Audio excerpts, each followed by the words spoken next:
All right, everybody, welcome to the Let It Fly show. I am Michael Severe, joined by Josh Jones, Omaha Central, and Creighton Blue Jay. Man, we are a day away from the College World Series, and you can feel the excitement down here. You can see it in the parking meters, too. You can do that. You can definitely say, I am blessed. I am blessed to have a friend of mine who gave me the code for the parking garage across the street. Respect. And so I got here, and I was like, oh, there's no place to park. And got in there, and I was very happy to have that. So, for sure. But here, this is your pre-game, post-game, during the game headquarters for the College World Series. The Let It Fly Sports Bar. What are we, 3 blocks away from the Chuck? 3.5 blocks? At the most, 3.5. 3.5 blocks away. At the most, You before the game, stop here. What do you guys call it? The pre-game? You pre-game? Pre-game. Get a little pre-game in. Get your pre-game again. Then you go over to the stadium. Watch the games. Sunscreen, water, hat, sunglasses. Don't go out there and end up in the hospital. Man, it's hot. I'm not even going to give it away because somebody's going to try to patent my idea. Oh, what's your idea? Sunglass hats? Something to keep you cool. Well, sunglass hats. And that's another thing. Another thing is you want to be cool. Right. And one of the cold things you can drink is alcohol. Right. Don't do that. That's not a good idea in the heat. Not, bro. It's not good for you. We don't want to see anybody getting sick or having to go to the hospital. Check this out. So earlier today I was talking to somebody on the phone. Yeah. When I was like 19 years old, our AC went out. Yeah. Freshman year in college. AC went out at my mom's house. Oof. I came back. She wasn't home, but I just had a craving for chicken, bro. So what did I do? Yeah. I'll cook some fried chicken. You know how hot it gets in the kitchen when the air conditioner is on. I don't know what I was thinking, bro. I was just telling the a guy. chicken was good, though. I bet. I was just telling a guy today, the worst thing about fried chicken. What's that? Is the cooking part. Amen. And I have a recipe I got from the Pioneer. I don't know if you know Pioneer Woman. She's got cookbooks and everything. Okay. And she's got a grilled fried chicken. Okay. Now, I have the recipe. I haven't made it yet. Man. But the best part is that you're not cooking in your house and heating up the kitchen. Man, it was crazy. You know what else is crazy about cooking? What? I just got a smoker. Oh, yeah. Man. What kind of smoker you got? It's a charcoal grill smoker. Is it like a Traeger? What's the brand? It's Weber. Weber. Oh, that's cool. Weber. Hey, Weber is the Facebook Marketplace. They do everything, man. They do everything. Man, I'm gonna tell you what. I love Weber. I dang near put free on my grill. Oh yeah. On my propane grill. Come get it. Come get this now. As I mentioned, we are live inside the Let It Fly Sports Bar in the beautiful Capital District. It's the place to come. Great eats, great ways to watch games, hanging out with people, that kind of thing. And I want to remind you as well, this is brought to you by Bud Light. Wherever you are listening to the Let It Fly show or enjoying a game, have a Bud Light. Easy drinking, easy buckets throughout Nebraska, easy to drink and easy to enjoy. So this is the great time to be here because, right, I said it's really hot. It's always comfortable inside Let It Fly. Oh, yeah, no doubt. Or cold, usually. And one of the two. I got sweatpants on today, and I came inside here and was like, man, I'm straight. It's a little chilly. Yeah. That's fine. And you know what? You have to do it because, the more people you put in there, the warmer the place gets. And so you got to pregame it a little bit. Yeah, it's nice in here. Yeah, it's very nice. We even got nice new couches in here.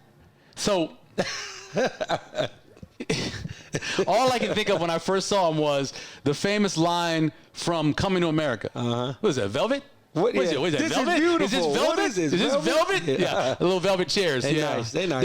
They're like in between love seats and regular. They're like big chairs. Yeah, for a big it people. Looked like the move is to get this up out of here. We'll see, because we're not anchors. It's really hard. Let us relax. It's really hard though. See, when you sit up in a hardback chair, it like focuses you. Yeah. You be laid back a little bit, kind of you don't want nobody falling asleep. Yeah, we gotta have, so we might have drink of the week now. Drink of the week. Exactly. We had talked about that because we got some mixologists down there that make some incredible drinks. I'm trying to tell you. So that's certainly a thing. Our guest this week, former Central Eagle, former Nebraska Cornhusker, North Omaha native, former Green Bay Packer and Green Bay Packer Hall of Famer, and currently the esports coach at the University of Nebraska-Lincoln. Ahman Green will join us to talk about a bunch of stuff. Is it safe to say that he is the GOAT running back of the Green Bay Packers?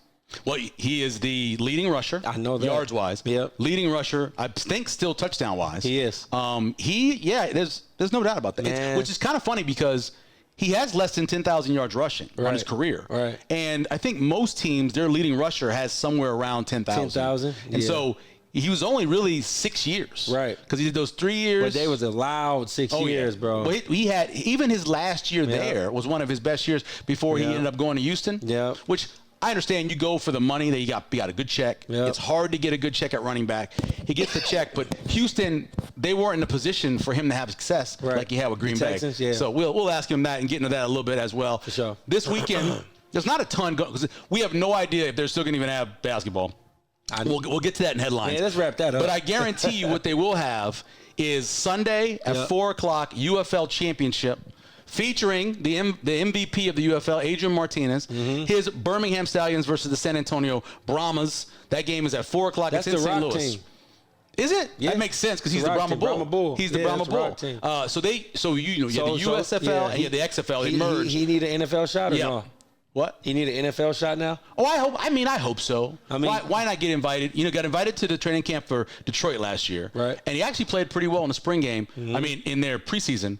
And then they signed a veteran quarterback and they kind of, kicked him to the curb. No doubt. I hope so. I hope now he got benched in the conference championship game. He wasn't playing horrible. Yeah. But he had a couple turnovers. His backup, Matt Corral, out of Ole Miss, is a good quarterback. And so he's like, let's try and put him in. They put him in. Holtz puts him in, the coach, and he held it down. They won the game. Now we'll see what happens. I'm assuming that Adrian starts the game on Sunday, and then if something goes wrong, they bring him. But as long as he's doing well, he stays in. Right. The man had a great year. He had a great year. No doubt. Headlines we mentioned a second ago: Boston Celtics now up 3-0 as we tape this on Thursday over the Dallas Mavericks. I have to admit something. I hate the Boston Celtics with a passion of fire, of parts of hell that I don't ever want to be in. Man. I've hated them since 1980. I can't stand them. Oh, so you I can't even watch it. I can't watch them. Like, I have all these radio shows. I listen to podcasts and stuff.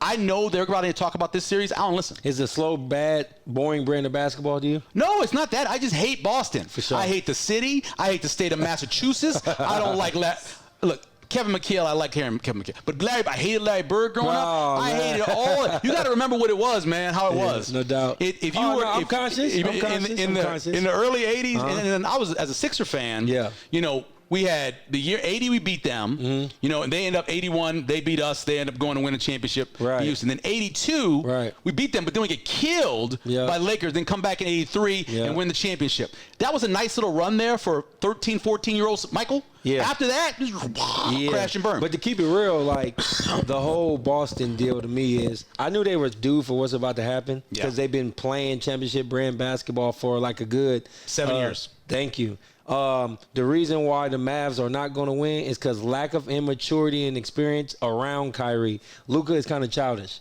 Just because something happened, you can't be coming at the refs crazy. Well, he does that. That's his game. He's never going to change that. Well, that game ain't going to get him a ring. He's never going to change that. Well, he's not. They need more help, though. No. The depth's not even. You got two guys on one team that average about 60-some points. You have two guys on another team that average 60-some points. They don't have a Drew Holiday. They don't have a Porzingis when he's healthy. True. They don't have any of that over here. But you mean to tell me, if you replace Luka's demeanor, attitude, and all of that with LeBron James, it'd be 3-0? Well, at this age, maybe. At this age of LeBron, maybe. At 39, Luka, maybe. He is averaging 30-some points a game, dude. Man, that don't mean shit. It does mean a lot. Luka, points are what got him to the game. But when you foul out and you complain to the refs and do that, you kind of, as a leader, you mess up your team. I don't know if he can play differently. That's what I always wonder about this. You talking about his style of play? I meant the way he is in terms of referees. So he's 25 years old. Yep. If you go back and watch him when he was 18 in the World Championships, this was this dude complaining, whining about stuff. I don't know if he might have to be that guy to be this guy. I don't know. That could be true. I don't know. I just feel like it's detrimental to me. Yeah, and hopefully, if the best way to learn is to lose. Right. So 100%. So you get swept. You go back to when Shaq and the Magic got swept. Yeah. Shaq realized right then in his mind, I'm not going to win a championship here. For sure. And then Penny gets hurt, of course, and then everything goes down the hill. So are they one or two people away, or are they in attitude and nobody away? If they had Drew Holiday, and Boston had some hell of a defender whoever, too. right? It's crazy. And Drew looked his game too. I mean, I know. No after game 2, he was second in the odds for the MVP. I know. So you have a guy like Drew Holiday in there, opposed to whoever they have as their third guy.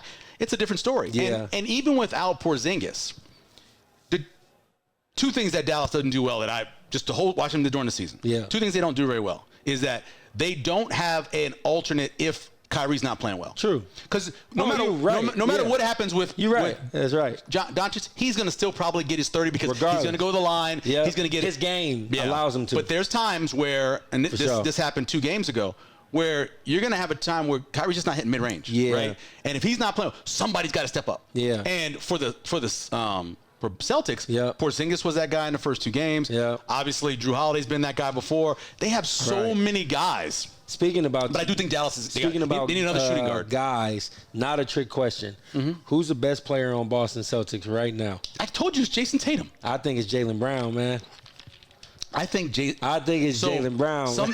Because this is my theory, and it's always been my theory about Jason Tatum is so unselfish, and does so much to help everybody else. He makes Brown look like he does. I think if you flip the roles and you made Brown one, sure. I just don't think he would be that. I can respect that. Now, Jason Tatum's handle's better than Brown. That's for sure. That's for sure. Defensively, they're about kind of the same. As passers, though, I think Tatum's a better passer. Yeah. And obviously, rebounding is bigger. Now, as I say that, I think Jason Tatum is a better basketball player than Jaylen Brown. Overall. Right. So we're not talking about that. Oh, just a series. Yeah, I just kind of feel like Jaylen Brown's impact has been like – everybody they got a good team, but like I just kind of feel like they have a great team. Yeah, great. I mean, they're going to win like 80-something, 85, 90 games. They're liable to go back-to-back. Yeah, and the thing about the West is, the thing about them going against the West next year, it's going to be better. For sure. Right? It's going to be better. Yeah. So here are your odds for MVP. Okay. Jaylen Brown, minus 280 favorite. Yeah. Jason Tatum is plus 250 after last night having the game he had. Yeah. Doncic still at plus 2,200. And Drew Holiday, who I mentioned after game 2, was kind of a sneaky favorite. Yeah. He's at plus 7,500 now. So it basically comes down to who plays the best in game 4. Right. Now, I wouldn't be surprised, and we've seen this before, they call them gentlemen sweeps. I wouldn't be surprised if Dallas does win game 4. Yeah, I mean. Because it's really hard for Boston or anybody who's up 3-0 to be focused enough to finish. Right. And it takes talent to finish. That's what makes me love Kobe Bryant team so much. That swept to Magic. Finish. Yeah, that's crazy. Thinking back on it. It's hard to finish. For sure. And so, but remember, that's the interview. He said, "Job not finished." Job not finished. Yeah. So you go back. So then you go back to Boston though, and you win at home in game 5, whatever. However that does. Headline number 2. We talked about this last week. Bobby Hurley's brother. Bobby Hurley's brother was trying to sign. Put some respect on his name. He's always going to be Bobby Hurley's brother to me. I feel you. but so Dan Hurley, I don't know if he actually was ever really up for the job. I have no idea. Yeah. I mean, I thought about that too. It's great for him, right? He's going to get a bunch more money from UConn. It was a bad situation, His name gets out there. And do you really want to go play there? Not right now. I don't think so either. An older LeBron. Yep. Your brand. First of all, I think this. You want me to tell you the first thing I thought when they thought about hiring him or inquired him? His coaching style. I don't think these professional grown ass men are going to buy into that. Yeah, I agree. Now, I think I remember watching documentaries about Pat Riley. And how he was like that, but it was a switch to it. Yeah, and he changed over the years. Exactly. Also, here's something. Being an assistant, as long as Pat was. Yeah. So Pat was a great player. Right. Played at Kentucky, played for the Lakers, won championship. Right. As good as he was, you got to look at what he was like when he first got the job. Right. He's taken over for a guy who got fired because Magic didn't like him. Yeah. Then he got to come in there. He's got to kind of be the guy who calms everything down, takes care of Magic. As he got older, he got fired. Yeah. Because he's like, listen, I know what I'm doing. You don't know what you're doing. Listen to me. Right. So, but Hurley's already at that point. For sure. I don't know what would happen to him if he got I think pro game. My thing about Hurley is I was excited about him coming back because of the value it puts on the Big East. Sure. And to me, looking at what I haven't deep dove into the rosters of the Big East yet. Yeah. But I think it's a chance they can three-peat, bro. You mean overall? Yes. Not just in the Big East. Wow. Yes. That would be as I think so. That'd be as historical as anything done in team sports since. Man, there's never been a three-peat in college basketball. Well, you got to go way back. UCLA won multiple in a row. And and they was playing. I don't demote. Because you know how people try to demote old school and say, they're playing against six-footers? I don't. No, I think they just won. They were playing it. They had the best players. Right. I mean, when you go on a stretch where you got Lou Alcindor, Kareem Abdul-Jabbar, and you go to Bill Walton, that's a nice stretch of 6 years, right? 6, 7 years, that's pretty nice. And he had a lot of great talent. Yeah. And so, but, since then, if you look at team sports, it's so hard to repeat in all of them, right? True. Kansas City Chiefs, what they did, incredibly remarkable. It's hard in the NFL. It's really difficult to do. But in college basketball, with the turnover and what NIL is now and everybody coming out of the portal, to be that good for a third year in a row, I don't know, man. The last time you had back-to-back champs, it was Florida. I know. And the third year, they made the NIT. Corey Brewer, Billy Donovan, Joakim Noah. Yes. Yeah, that was like 02 or something like that. So they 01, 02. You go all the way back to that. Yeah. The third year, they played in the NIT. But do you know why I'm saying what I'm saying? It's because we got NIL. No, and I agree. But that means everybody else can get better a little bit. That's true. So that's true. If they could do that, that would be remarkable. And I wouldn't be. I wouldn't hate it. You're not. Yeah. I like you. Yeah, you're just thinking like, man, that'd be crazy feat, right? JJ Redick now the favorite for the job. Yeah, okay. He's the favorite for the job. He had a 90-minute interview according to ESPN. How is this going to work when you got a podcast with LeBron They can't keep James? doing the podcast. The podcast got to end. Because Draymond, his ass, to get right up there. The podcast needs to end. I'm sorry. That's got to end. This is crazy. The last headline, of course, when you start hearing this tomorrow, of course, it'll be day one of the College World Series. 1 p.m. First game starts. I love it. They're back to Fridays. I love when you start the series on a Friday opposed to a Saturday. I just don't want it to rain. It's going to rain. I know. It's going to rain. It's going to rain. That's going to happen. Game one is North Carolina, a team that was here a ton. Yeah. Back in like 2004 through 2008. Right. And Virginia, who of course won the title, first ACC team to win a title going back to the 50s. They're going to be going at it at 1 o'clock. And then 6 o'clock start game is Tennessee and Florida State. Florida State. And then Saturday's games, Kentucky, NC State, A&M, and Florida. In your opinion, out of A&M, Florida, Kentucky, NC State, Tennessee, Florida State, North Carolina, and Virginia, who wins the Jell-O shot contest? Man.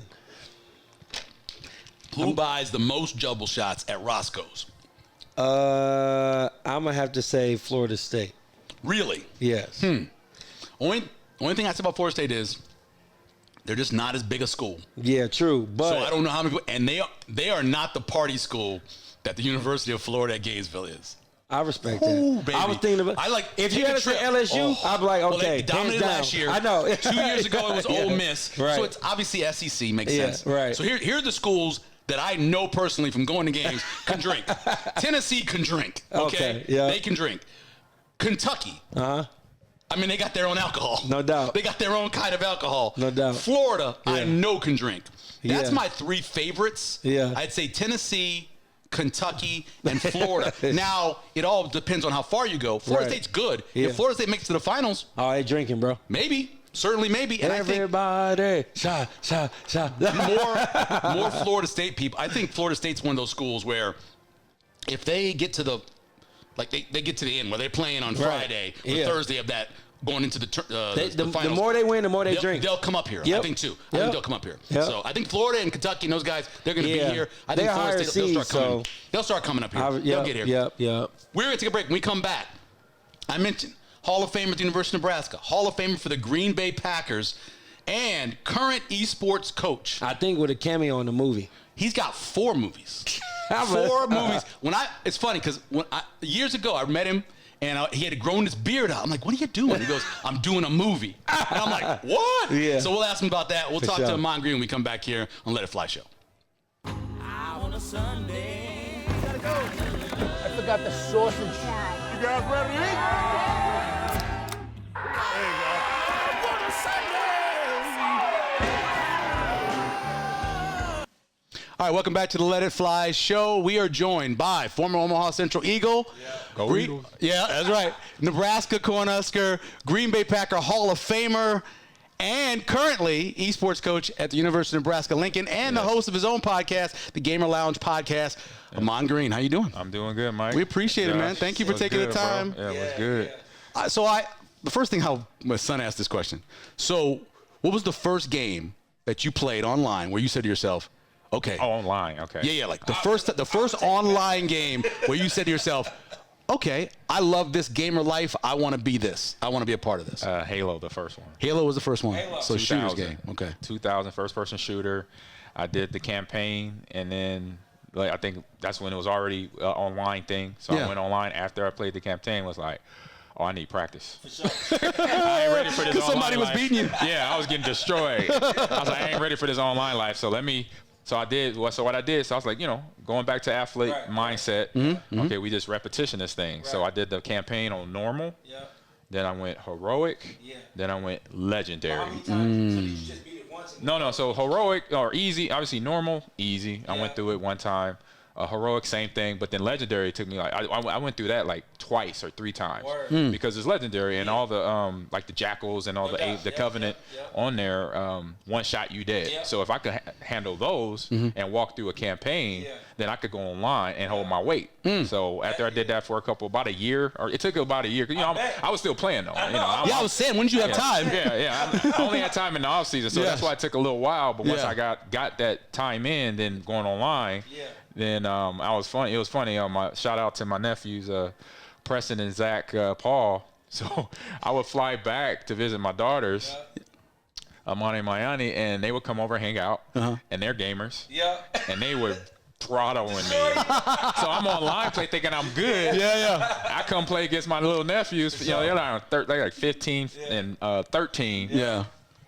Not even, I can't hold no water against them. So I'm like, all right, I gotta go back to the lab. Right? Yeah. So I go back, come back. Like about 2 months go by, I come back. I said, hey guys, come over again. What's up? Let's try now. They come over again, and then I ran through. Got something for them. I went 25-10 on them, and they were like, you've been practicing. I said, yes, sir. What was the first game like? Because thinking about your football career, right? And I kind of down the line want to ask a question about. Like, people still come up to you and talk football and sports. 100%. But I've been knowing you since I was about 10 years old. Me and Niles, childhood best friends. Yeah. I used to, looking at it now, I'm like, man, like, how did this start? Like, was you on a game when you Sega? Like, I was. So, you're not old enough for Atari, though, right? I am. So, it was 30, not when it came out, but when I was. The 2800. So, the 2800, 26, 3200. So, 3200. So on my podcast, I call this origin story. That's all my guests. I like that. So we got to get y'all on there to explain that, I say divulge that information to my chat. And so how it started was my stepdad, he was IT. Okay. And so he worked at Northrop Aviation. So every now and then he'll bring a computer home. So I was introduced to a PC first. Gotcha. All right. I'm trying to think of what PC games could be. So it was simple, and Mike would know this real quick. Carmen Sandiego. And Oregon Trail. And then Pitfall. My daughter Abby died on the way to well, you get that dysentery gets you every time. Dysentery gets you every time. So that was the games. He fixed the computer, and those were on the computer. And then I was like, that was cool. He showed me he learned me. He showed me how to turn on the PC. It was an Apple PC 2. It was like half of this table. Big one. And then it pretty much got me going. And then right after that, he got a ColecoVision. And then I was playing Zaxxon and Donkey Kong with Mario jumping over the barrels. Sure, I still play it down in my basement. Get to top, get the damsel in distress, the princess or whatever. The princess. You had, or that's what you like wanted, and they got. No, that's my dad just picked it up. Like he didn't even. I was at the time like 5-6 years old, so it's really not what you want to play. It was like this is what you got. Yeah. And so I took it. I was like, let's go. And so I mastered those games. I could beat Zaxxon in like 20 minutes, and then go eat dinner, take a shower, come back, beat it again 2 more times before I go to bed. So So then they got me a Nintendo. My grades were good. I was acting right.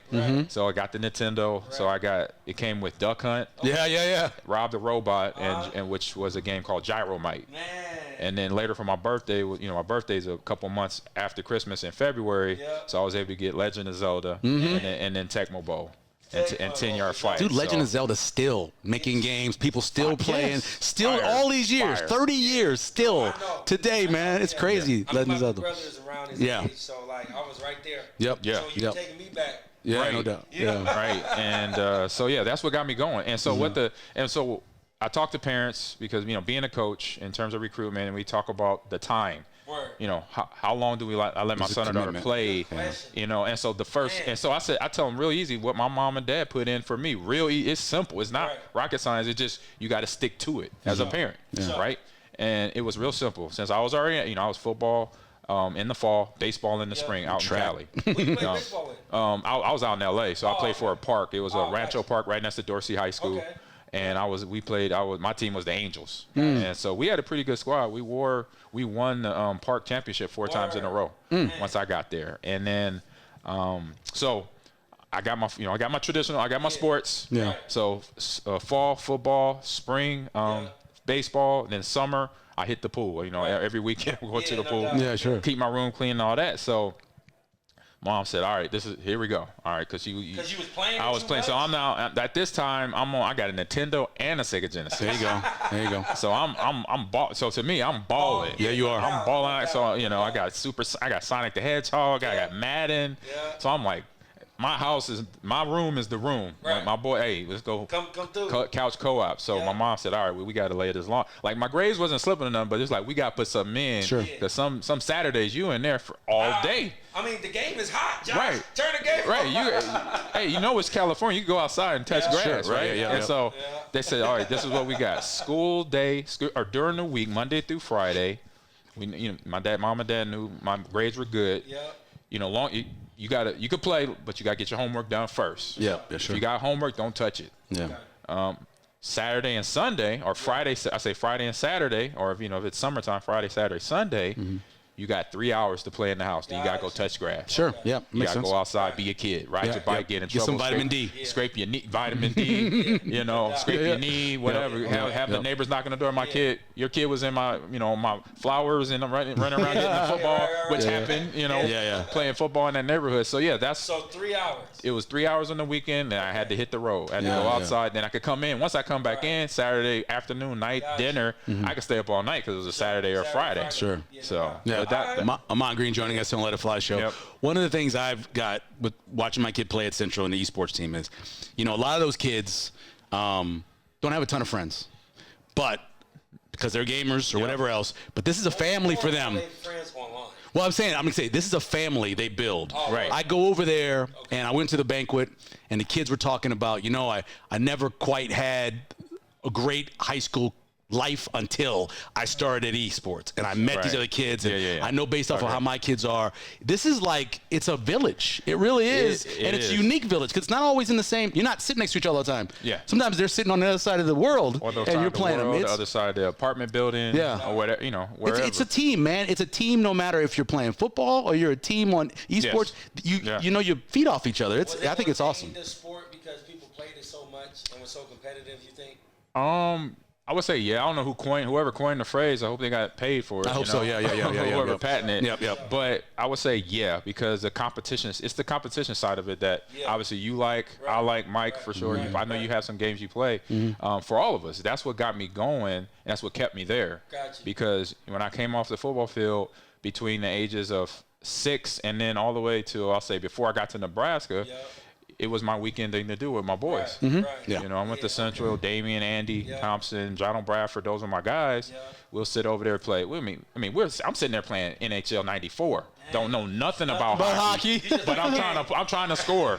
The only thing I learned, I make sure I go to the goalie stick side or something like that. I think I did remember that. I still missed though. But it was fun. I'm in my boy's house playing hockey, learning that. But if not hockey, Tecmo Bowl.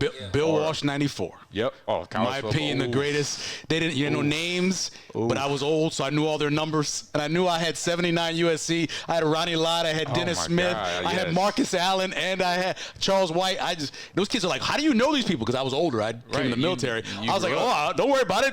They're a good team. The game that I loved on Sega was Deion Sanders Primetime. Oh, I didn't play that. I do remember that. And when you and Brett Favre was on, when Favre was on. I think that was ESPN. It was. It was ESPN. Them was my games. Yep. Because y'all was my favorite team. So I mean, that's when I really got into it and recognized more so about you. Really kind of introduced me to like NFL football.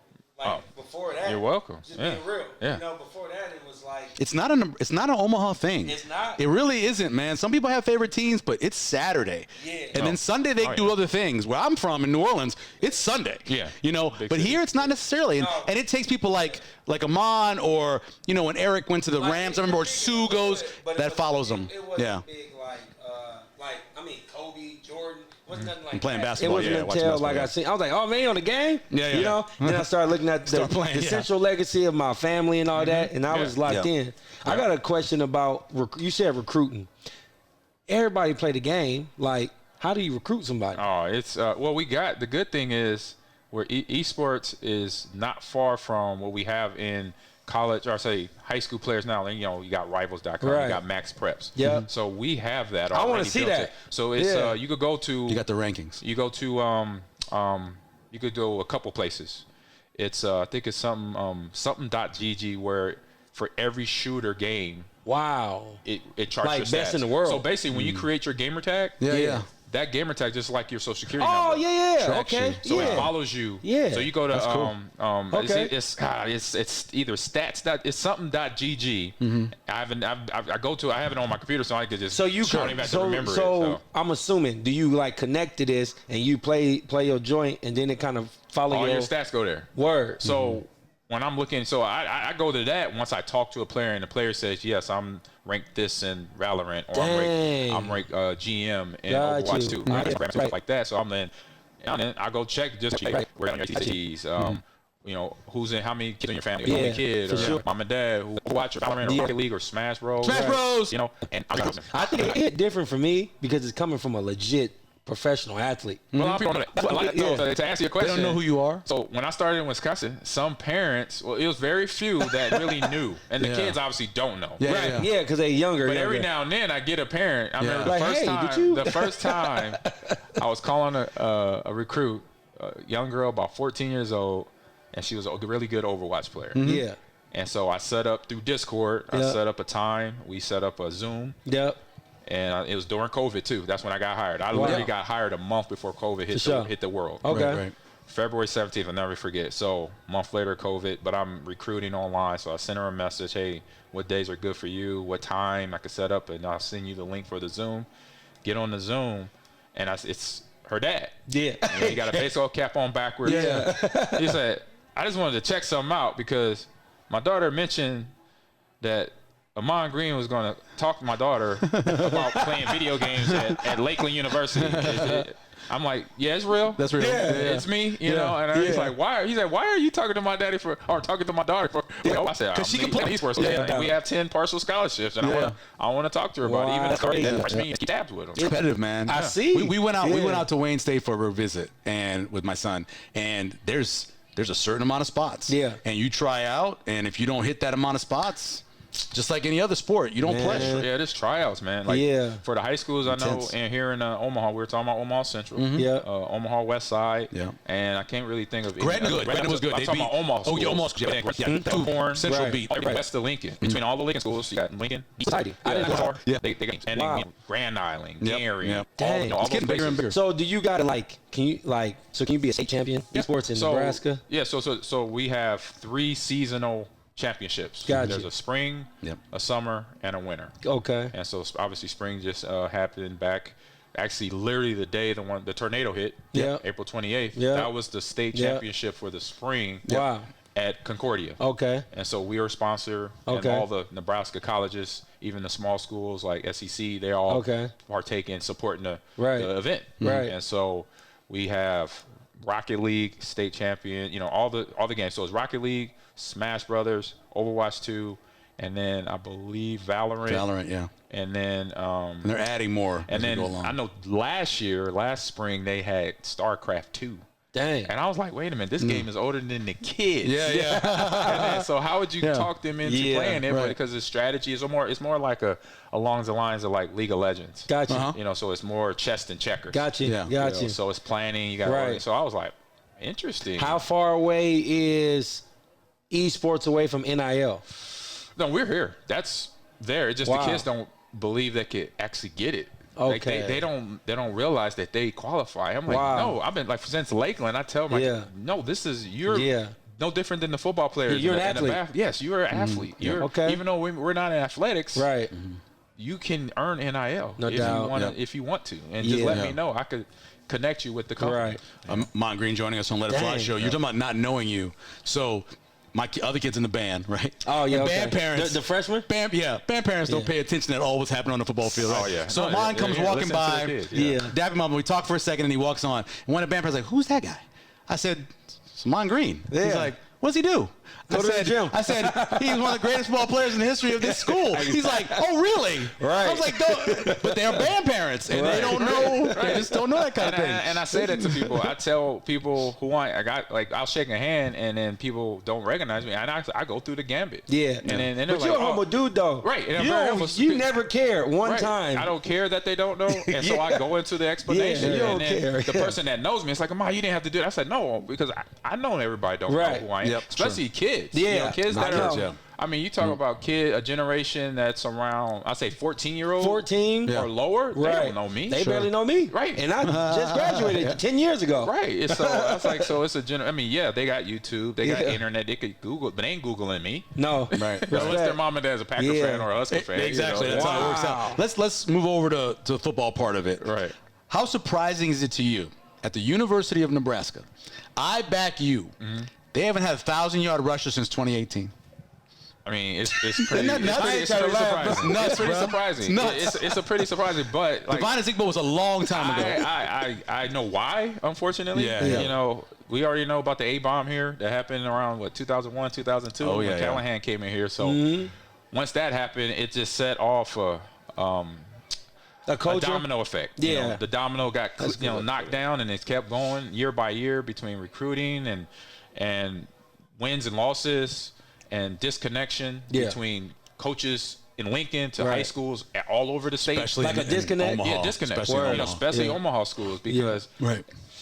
even during your time, Josh, growing up, and Mike, your whole time too, you knew that Nebraska let the top layer of athletes leave here At right? all. And that's every sport, not just football. at Right? all. Right. Yep. Yeah, You know, sure. but sure, and Hunter, you Yeah. doing football. Yeah. If you're an all-stater, first team, Yeah. if you don't go to, you're gonna visit. Visit. You have an unofficial and official. Yep. Yeah.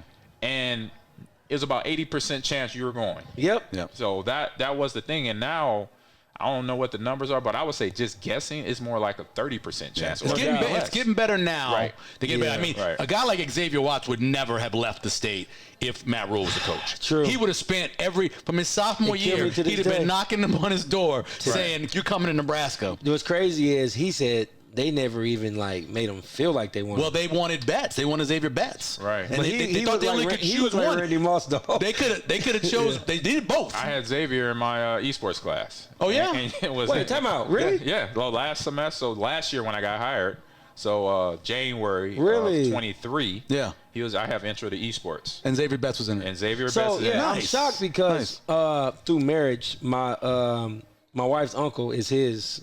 Dad or uncle? Okay. Yeah, Dad's out. basically Got it. like so my wife's uncle's sister is his mom. Got it. I'm like, I didn't know that. Yep. Last semester, and took classes that was in my class. Good. Yeah. And once we got really in the meat of like what I did, so I started by teaching teamwork, accountability stuff. Where you at when they hit you? That's a great story. So my oldest daughter, Amani, she was turning 5, Dang. April 16th. The draft was on a Friday. Her birthday lined up on a Friday. We're down in Miami visiting her grandparents. I'm flipping burgers and hot dogs. We got kids playing in On the the grill. yard. For sure. My dad calls me. Oh. Say, son, you a Green Bay Packer? I said, what? I said, no, you messing with me, Dad. Yeah, No. right. April Fools. They didn't call you first? They didn't call you first? Yeah, you messing with me. He said, no. He said, son, I would not mess with you. Yeah. Going, where you at? Put the phone, hang up the phone, go in the house. How about say how he here? Kids playing in On the the grill. yard. For sure. My dad calls me. Oh.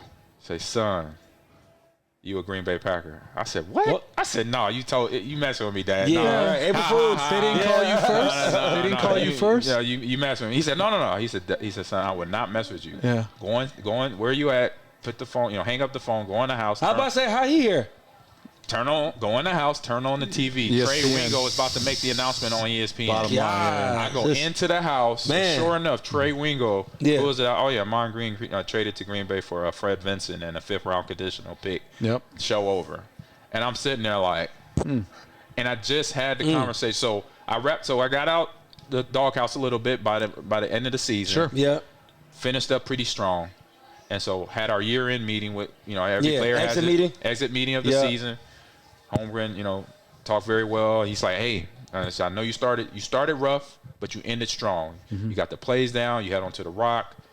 So I feel if you do this and continue, you could push Ricky Waters for a starting job. And I was like, that's all I need to hear. Yep. I'm ready to see you next year. Oh, this is a big summer for you. It's about to go down. No doubt. Right? Yeah. And then boom. That was January, whatever, because we went to the playoffs. We lost to Tampa Bay, so that was like January, almost February. Mm-hmm. And then April 16th, boom, I'm a Packer, and I'm like, dang, yep, wow, that's crazy. And I say, just like I said, I kept it light, but I was like, I gotta go back to the Midwest now. Yeah, I'm close to Nebraska again. I was like, man, I was on the West Coast. Yeah. It was nice weather. Yeah. It didn't snow, and I gotta go back to the snow. That was all. I was like, man. Yeah. That was only, going to a legendary team. I always wonder how that went down. But no, going to a legendary team though, it was like. So I knew. I tapped in instantly. Yeah.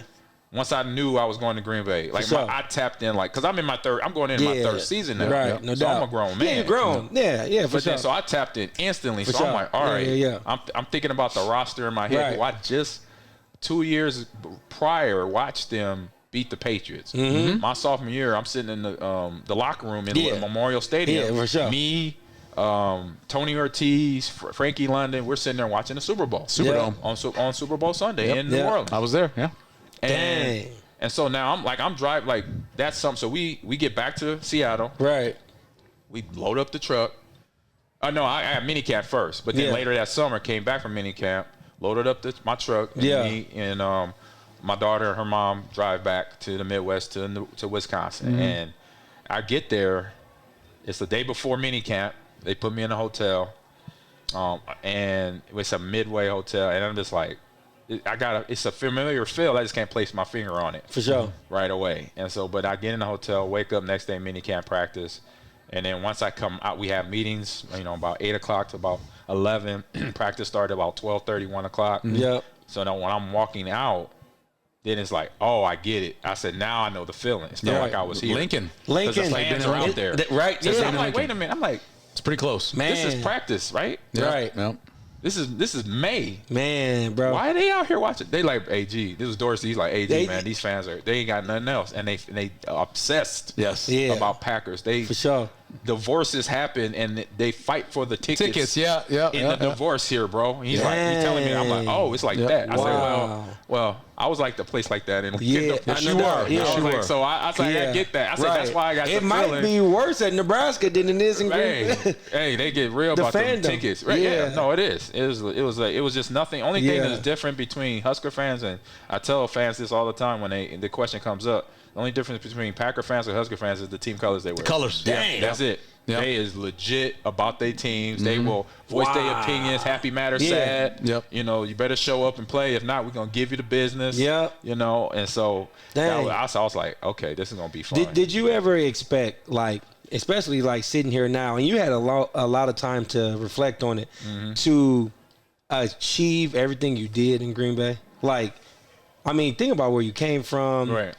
Really every time, people who know you just a regular dude, Right. I'm very humble, right? And people don't realize that. Yeah, did you ever, expect it to be like it is now with all the records and things you got in Green Bay? No, my mindset was it was my mindset in Seattle, and then it got created here as a Husker. Mm-hmm. But it was the same thing as Central. I'm a team player. For sure. Even though I'm a phenomenal athlete and I could do things. You do your part. I could do but I could, if you need me just to do one thing, I could get it done. Yeah, and then me too. That's one thing. You could just not even go down and check because AG got it, right? Yeah, for sure. So that was my mindset going to Green Bay. So I get traded there. No doubt, yeah. I'm the incumbent to Dorsey Levens, and I'm his backup. So in my head, I'm his backup. Right. Now, never once did it cross my mind to say, I'm going to try to take his job. Man. Because it's just, that's heavy. This is the business, but this is the way I handle my business. No doubt. So some people be like, I want to start a job. No, you just the best at what you do for your role. Right. But if it play out that. I knew my role. Yeah, no doubt. I'm the backup until either I beat Dorsey out, he gets hurt. But even in my head, an injury is not going to give me a starting job. No, true. I'm old school. No, true. Not losing your job. Yeah. To injury. Yeah, I don't. Yeah. So when he got hurt mid-season, Right. in my head, and even in all the interviews Yeah. I did, I said to the interview, I'm here as a backup Right. until number 25 gets back. You just held your And it was spot like, well, down. you know, it's reporters, they trying to try get to run it back. They trying to run it back. I said, no. I said, look, if Coach Sherman makes the decision, that's when I become the starter. I'm just backing Dorsey up to do my job. This is my role right now. And so, you know, that's how that first year went. And you know, That's a good mindset. And it was just that's what got me. And I started to understand that because of what happened, you know, between the Seattle years. For sure. You know, between Dylan, you know, not really fighting, but having to. But deal you with never Mike felt Holmgren and comfortable his in the first year. You didn't know if you was gonna be cut or not. Right. Yeah. And because it was a lot going on. You know, You were basically grateful to be where you were. Oh no, it was 100%. That's how you played. It was like you didn't feel like you belonged. It was belonged. kind of like a coin, a flip of a coin Every day on my outlook on what the NFL, what I discovered it was once I got there. Right, It's a business. So I go back. Let's rewind a little bit. I go to combine. Yeah. And that was like my first. To me, I'll say laughingly, jokingly, like a red flag. Like, this is the league? Yeah. So I'm getting pulled and prodded on from all 31 teams at the time. Yep. And I say to one of the trainers, I can't remember what team it just was, and I say, wait, the table is like, so you had 31 tables in a ballroom, right? And they're literally this close to each other. Yep. So I go from the Saints to the Packers to the Broncos to the Bucks. Yep. And I said I got from interviewed by all from of this them. table to this table. Them they checking shoulder injuries, ankle injuries, and I said when I just walked 12 inches, and I said, why can't you just take the notes from the other table that you just saw? No, Different doctors. We gotta do our own thing. We're their doctors. All right, I understand. I'm like, what? That's crazy. And I'm looking down the aisle. I got 29. I got 29 0. Oh my God. Same arm, bro. I swear it is. You know what I did? I was going to say, the Saints would not have a Super Bowl if the Miami Dolphins didn't flunk Drew Brees in a physical. Wow. And the Because of Saints his elbow. passed him because of his shoulder. Well, there you go. His shoulder. When he was at Chargers, And, yeah. and There you go. instead of him going to Miami, they flunked him. You sound like you holding Ends on up to that. going. You I'm just holding on saying to that's how you. No, that's sometimes different doctors Yeah. make different decisions. It's the business. They And- cleared Dante Culpepper, and he really wasn't ready to go. And And what I did though, it's like during my time though, when I figured that out by the fourth table, I got real short with everything. I bet. Because when I first table, you know what I did by mistake, being who I am, being humble. I went back to Little League injuries. Yeah. Oh yeah, I twisted my ankle when I was playing for the Omaha Boys Club Bears. And then by the fourth table, I was like, oh man, he was giving psyche vows, and now he's going in for a primary care checkup. Right. I'm like, I got to change this up. Last two things for me. One is, so they have this new book out. It's called Legendary Bowl.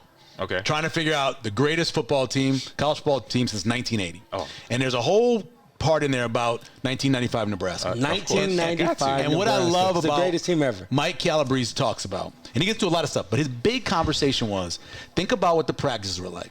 With that defense versus that offense, they had to be great because they're working to be great. For sure. Can you talk about what it was like during the week leading up to playing those games? I was just telling somebody this just yesterday when I was here last night right after my podcast, and our practices, every practice was put up or shut up. You had to prove yourself. Even if you were LP, CC, Clinton Childs, me, Mike Minner, Tony Veland, every position. Phil Ellis, Doug Coleman, Jason Christian Peter. No, every you position. had to prove your. I was just telling this story yesterday, and I've told it many times. Oklahoma week, my freshman year. About halfway through practice, I get a hip pointer. They pull me out. For sure. Put an ice bag on my hip, and I got to watch the rest of practice. I'm sitting in the back, and we have all the stations. You know how the stations were set up. We have about 6 stations, 6 strings of offenses running in the same play. So that's why everybody could come being not a starter and get the plays down and look good. And that's a philosophy and little strategy that a lot of coaches – that's why Coach Osborne was good. So that's a whole nother story. Yeah. But anyway, let me get to the fun and the juicy stuff here. So I get a hip pointer, so I'm out. DB, J. Sims, CC, LP, those are the ones that still got practice. Yeah. So our Tuesday, Wednesday practice was it was for somebody watching the worst. For us, it was battleground. Yeah. It was about to get real. Yeah.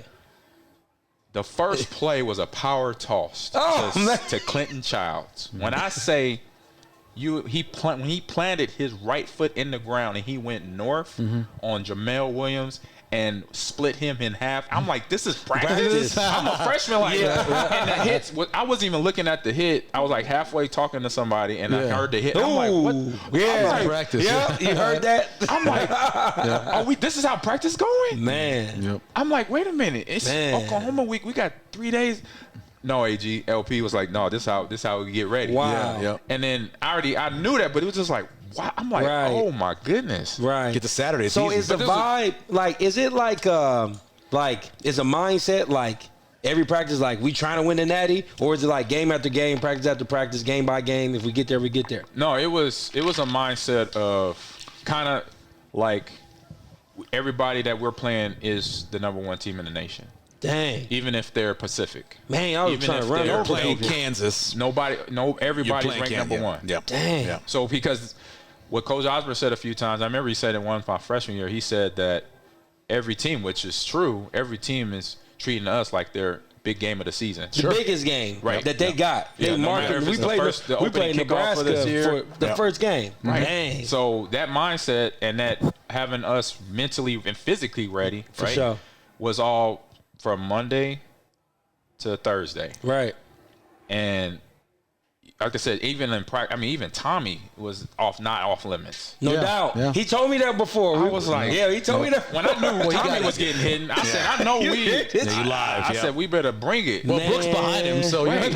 like Brooks wants a job too. He wants to play. He Right, said and so- Tommy was not off And then limits. once I got to the league, and I would run into players from Oklahoma, from K-State, from teams that we played in the bowl games, For sure. like Florida, Miami, however. And I would tell them, I said, bro, our practices, they were legendary. Yeah. Like I remember Frankie London. I thought one time he got killed when Kareem Sills came down the line of scrimmage, and Frankie pitched regardless if he pitched the ball or not, Kareem was going to hit him. Yeah. He debacled, his helmet got split in half, face mask flew off, and I'm like, Frankie is dead. Yeah, they killed Frankie. I got like, two more man. questions speaking about the Killed Huskers. Frankie. All right, so with everything you just said, I think you gave the greatest perspective of the Nebraska that was. Right. The Husker Nation is diehard regardless. There was a period of time where I felt like the Huskers was like the fans, and I'm a Husker fan too, but I'm just speaking objectively about it. Yeah. I Got felt to. like every year since the glory days, everybody want to go back to that. Okay. Sure. When I hear about the practices and Coach Rule and all those things now, I don't get that vibe. Right. Like, I'm not saying he's not doing a good job. Right. I'm just saying I don't hear or the vibe and the practices, because I know a few of the players now. It ain't that. They're Right. running the stations though. They are running 4 stations. They're running then he got that from Coach O. Yeah, Coach Osborne told him to do it. Yeah. And it's a mixture of two things. It's a mixture, what I see too, because I've been to spring ball practices, and I was at a few fall practices, and it's a mixture of Matt Rule and his coaching staff bringing in what they know about football. Right. The good thing he did do, talk to Coach Osborne. Yep. Yeah. Bring in some of his philosophy, having the stations, Right. multiple stations. So everybody feel like they're getting reps. Not feel like they're getting reps. Yep. Okay. Yep. Not feel like they getting reps. Okay. Like I said, that's what we had. Right. Like we had, like Coach Osborne was sitting on the 50-yard line. All he had to do was just turn. Just quarter turn. And everybody's getting reps. And he's seeing everybody getting reps. Wow. All the way down to our fourth string, Matt Wow. Turman, Monte Cristo. The same station. amount of reps. Same amount of reps. Dang. So that's why. And I remember I started coaching high school football in Wisconsin. And this is in my frontal lobe. So I go to the head coach and I say, Coach, we need to do this. We need to have. Obviously we didn't have enough players. It's high school, but still, I was like, if we could get more than one offense going in another drill against another whole defense, right, we're gonna maximize everybody instead of worrying about how players don't have enough reps, enough experience, because that's what it's all about. Yeah. That's what. No matter the sport, it's the reps of experience that you have. Right. Going on the basketball court. Yep. Baseball diamond. Yep. Jumping in the pool. Being That's a right. swimmer. That's right. Volleyball. Yeah. It's the reps. Right. The reps you get. The songs say it. You wasn't with me shooting in the gym. Yep. It's that time you put. I remember when I was a little kid in Los Angeles. I would grab the football, go outside by myself, and learn and teach myself how to kick a kickoff. Right. By spinning the ball and then kicking. Oh yeah, sure. And then I try to go catch it, of course, but I wasn't that fast. I know what you mean. I was the same with basketball. Yeah, Yeah, just out there all 100%. the time. So teaching myself, like I would sit on the edge of my bed and throw the ball up in the air. all day. I would do it with the shot. Try to hit on the ceiling, same spot. Exactly. So those are reps, right? Those are mental small reps. Man. So it's all about that, and that was their philosophy, Coach O's philosophy, and that carried, that helped me. Yeah. And everybody that went to the league after, being coached by that staff. Right. So when I got to Green Bay and the teams I played on, everybody, knew mentally I was different. I wasn't a trash talker. Yeah. I didn't go out. Right. They're like, oh, man, AG boring. He don't go to the club. I'm like, I'm not here to go to the club. I'm here to play football, bro. Yeah. Right. I'm a professional athlete. It's a job. Right. Yeah. My job Literally. ain't going to the bar. My Right. job is to get ready for Monday night. I know. And Sunday, 12 o'clock kickoff. Damn. It's like you have a long career. Y'all could be mad at me and what? Right. And I said, you could come to the house and play some GTA with me or some Madden. Yeah, right. I said, that's what I'm going to do. That's me going You to was locked in, man. I was locked in my whole, sure. whole time on the football field. Last one for me. Give me one memory, one story from your time as an Omaha Nighthawk. Oh, my goodness. I remember that. Nighthawks It was are lit, here though. to fly. It was Hey, we were rocking, man. Rosenblatt was rocking. This dude. Let me think That about was it. fun, man. I had a good time. Oh, I was calling games. That was 2011. It was going on lit. road trips. Hey, you got to remind you, while you was doing that, I was like in the prime of my Creighton career. Okay, I was going to say, you was at Creighton. Yeah. I was watching you. I was watching. Oh, man. You went on the field or off the It field? doesn't matter. It doesn't matter. Because some of the best stuff was the road trips. And some of the people on the road trips. And man, my man, Maurice Claret. Oh, Great dude. that first day he got to practice, I remember I was interviewing him, and there was nothing here. It was like he was still in jail. Oh. He was just like, it was just like void. Yeah. It took him a while to get going because he had, you've been locked down for all that time, and all of a sudden you're standing in front of cameras at a football field. It was not right for him. It was early on. but amongst the players though, great guy. Oh, I Great bet. guy. Yeah. And we got real cool because it was us and the fullbacks, and this is me. This was on me. Yeah. It was something funny. It was on me. And we got this is mid-season too, so we've been around each other for almost 4 or 5 months. For sure. And once you in the locker room long enough, you can start getting comfortable, like Sure. family, No doubt. right? No doubt. Yeah. So we in a meeting, and the coach, we watched some film. Coach said, "I'm gonna take a little 5-minute break. You can go, grab some water, or whatever. We about to finish up this film," and I accidentally fart. I farted. Okay. All right. Right. And he's sitting dead next to me, and he just kind of give me kind of pride at that boy. Look, he gets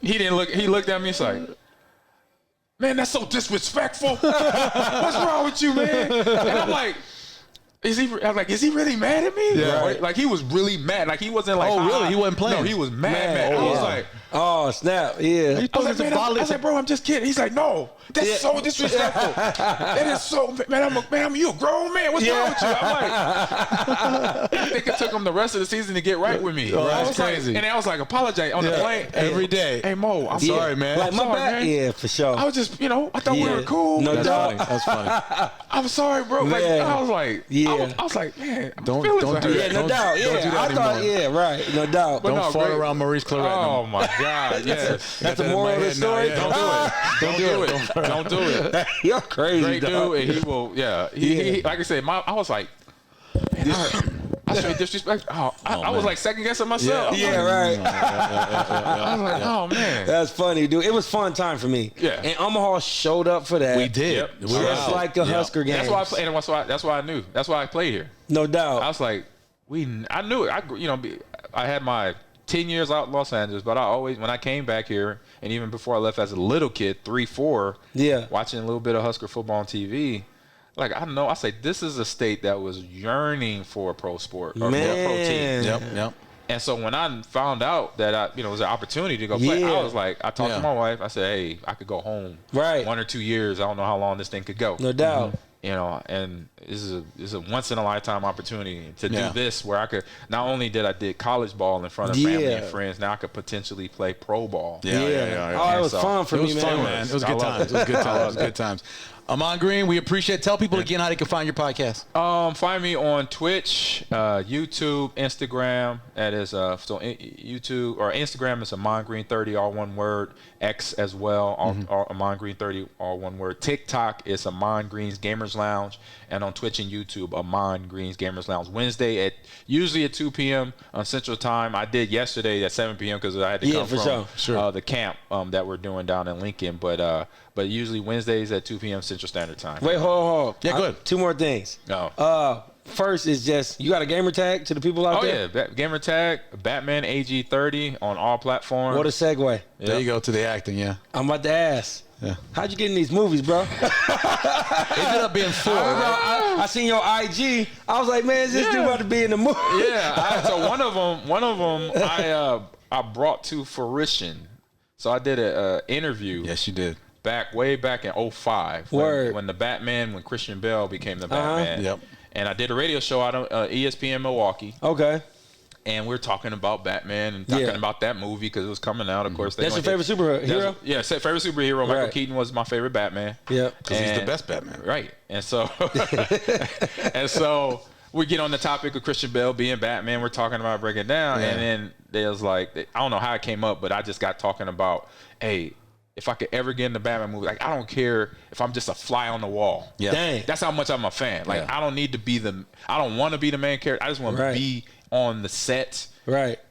A stand-in, whatever. Bad guy number 2. And then it happened. I was to 2014. Yeah. I was thug number 2. Thug number 2. I was the fly on the wall. Yeah. No doubt. So if you remember the YouTube motivational speaker, C.T. Fletcher. Yes. So he was in I the love scene. C.T. Fletcher. He was in the scene with me. Wow, that's So legendary. Zach had looked him up too. Oh, nice. To get him on set. So he handpicked me and C.T. Fletcher, Zack Snyder, the director, handpicked us. Oh, nice. We didn't even have to audition. Yeah. I just got a call from Christy Carlson, which was his talent director or scout or what have you, and she called me up, and I actually had her already programmed in the phone because I had I think I had met him before through a friend. Word. And I was like, let me keep her number. Yeah. And I did, and her name popped up. I'm like, yeah. There we go. I was like, I talked to my wife. My wife was like in the kitchen. I went to the kitchen. She calling? I was like, hello? Yeah. She's like, come on. She's like, so we got you on the list. I'm like, awesome. You called it. You said it all along. That's legendary, that was dude. 2005 to 2014. For sure. And it finally came. I was like, look, I just want to be. Yeah. I could be a spec. I could be somebody in the background. That's cool, but I was the thug number 2, had in CT. Yeah. The shank in the prison for one of the informants. But the cold-blooded thing is, so at that time, that's when Warner Brothers wasn't allowing a 4-hour superhero movie. Man. So I got put on the director's the floor. Right. So I got on the director's cut. Yeah, no doubt. And then I'm on that. Right. So now, that's why now you see 4-hour superhero movies. It's on YouTube though. Yeah. That too. You can check it out. So, that's how I seen it. I was like, oh man. That was after Big Stand. That was after Big Stand. After Big Stand. Yeah, so Big Stand I met you at the College World Series. You had grown out like this beard. Yeah. And I was like, dude, you are. I had never done it. Because I'm getting ready to play something. I was getting in row. I was getting in row. I'm a movie guy. I need to do another podcast. Actually, part of my Gamers Lounge podcast, when I first started it way back in like 2018, 2017, I had a segment right at the end of the show where I would talk about horror movies because I love horror movies. That's dope. Yeah. I mean, I love horror movies just as much as I love football. Greatest horror movie ever? Just give it the last 25 years. Oh, last 25 years. That's tough, bro. You can't do that. Well, I'll say. I was scared of Paranormal Activity. I'll tell you that. You put me on the spot with that one, Mike. I'm gonna give you mine. 25 years. So 25 years we're talking about from basically 95 to now. I would have to say, if we're gonna go, I gotta go by genre too. No, I understand. No. So not fine. So you get like found video ones. You got the possession ones. Yep. You got, but Insidious for me. I love Insidious. I'm with you there. Insidious has got everything. That's Man, I quit watching. Yeah, it's got everything. That's the day I will go to Best Buy. Yeah. And I went to Best Buy. Conjuring. The Conjuring's That's another scary, one. Yeah, bro. she was so. That main woman in there, she's so good. At that Oh time. my God. Yeah. I don't watch horror movies no more. Just now, it's a new one out. Yeah. What is it's called Talk to Me. Oh yeah, I saw the thing for it. I got the DVD at home. Yeah. So it's a. Hey, you cut the lights out when you watch the. Always turn lights out. Always. But one time I messed myself up. One time I scared myself. You looking in the corner? This was I'll never forget. It was 2006. Yeah. And they had just put a remastered Amityville Horror on DVD. Oh, I saw it in the theater, man. That's how old I am. Oh, that's okay. Good job. That's how old I am. Good job. So, wife and kids are gone. Yeah, I can't remember where they went. Right. I just me and the dogs No at the doubt. house up in Green Bay. Yeah, 2006. yeah. And I was like, it's a Friday night. I ain't got nothing else to do. All right, I'm gonna make some popcorn. Right. I just bought that Amityville from the Best Buy. Word. Yep. Let me go put it in. And you know what I did? Lights off 12 o'clock midnight. There you go. I lasted 30 minutes. I said, DVD click, lights on. Let me put on Friday so I can laugh. Yeah. Hey, I did that before too, bro. I woke up the next morning when my wife and kids came home. I told her, I said, you're going to laugh at me right now. Man. I told her what I did. She was cracking Bro, up. I done scared myself so bad. I started sleeping with the nightlight. I did that with the I fourth. ain't gonna cap, bro. I've been that scared. Dog. I did that with the Fourth Kind. I watched the Fourth Kind Yep, that was in a the good dark, one. like 2 o'clock in the morning, in my kid's room, and watched the whole thing. And at the very end, they do that pull out, and the chick's in the wheel. I just got look at the hair. And she's in the wheelchair. Oh my God! It's like rocked me, bro. It rocked me. It's about where you are sometimes when you're watching those things. Yeah. And I thought I was the only one. when I was a kid, so 25. Actually, this one will go past 25 years. This one will go probably like 30 or 40 years.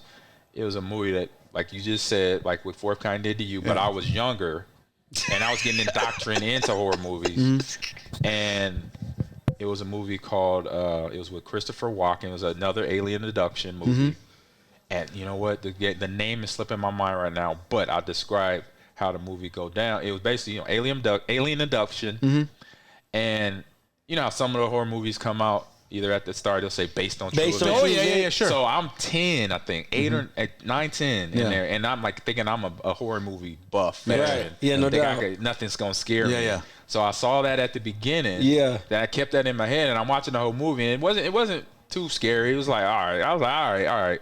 But then, like the alien, like the last scene, the aliens came back and got Christopher Walken's character, and took him back up. And I'm like, tweaking. I'm sitting at the bottom of my mom and dad's bed. You're like a real story. And I get up, I said, Mom, Dad, Is that real? That really did that happened? really happen? Like, they're like, yeah. And I'm like, Oh man. I was like, oh man, I can't do this. I've been there, bro. That's funny, that's Mine was, I used to watch wrestling every single Monday.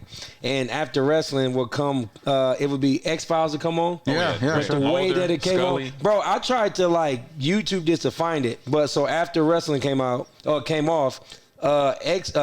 came on, and it was like the Bad Boys back. They played the whole thing, went to commercial break, came back. Dude was riding around, and he was, you know, they always got the camera when he's white driving and all that. They pull up to a house, 3 big ass scars on the door or whatever, and this is Cops, Right. Yeah. And so I'm watching it, and I'm looking at my mom. It's really supposed to go to bed at 10 o'clock, but I'm up here locked in, low key. True story.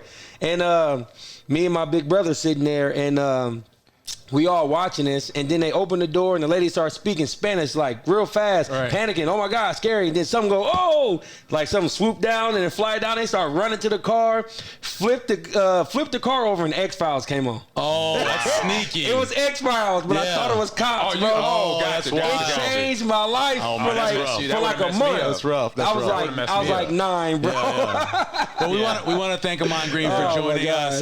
Of course, Mac is on the Wheels of Steel. Phil, what's good, bro? Phil is our executive producer, getting things done. I saw somebody out there too. Is that which? Maddie's back. Maddie's back there as well. I was talking about Maddie though. You're working on the show, and we miss Val. Val's in Timbuktu. Yeah, no doubt. So we miss him as well, of course. And this is the place to go for the College World Series. Yeah. Whether you're pre-gaming or post-gaming, you come over to the Let It Fly show. For sure. Hang out at the Let It Fly We Sports gotta Bar. have you back on, bro. Oh, yeah, for sure. It's fun, man. It's so fun. And good luck this season for you guys, too. But Good luck. hold up. I'm going to say real quick. Yeah. We got August 13th. Okay.